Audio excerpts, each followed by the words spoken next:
বাড়ির চারটে private car, যা গুনে ধরতেছে চলানোর মতো মানুষ নাই, সব আমার বাপের টাকা না। হুন্ডার তো অভাব নাই। আরে যে আমার পরে যে আমার কাছে আইফোন দেখতেছেন না, এই আইফোন আমার বাপের দেওয়া। আর বাপের তো আইফোনের অভাব নাই।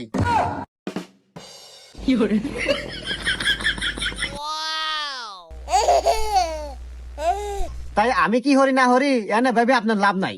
এরকম বউ আমার বাপ 40টা পাইলে পারবে। আমার বাপের কোনো কিছুর অভাব নাই। আর বাপের মানে আমার। অত কথা বাদ দে, মেয়েটা দেন নিয়ে যাই। দাঁড়াও বাবাজি, আর বিয়ে সাহেব ও আমি আগেই জানি আজকে বিয়ে হয়ে যাবো, এই জন্যে আগেই কাজে আনিয়া আমি ঘরের মধ্যে বসে রাখছি। তাহলে আমি কাজে ডাক দিই। দাঁড়াও বাবা, সাওয়ালের বাপের সাথে আমার একটু পার্সোনাল কথা আছে।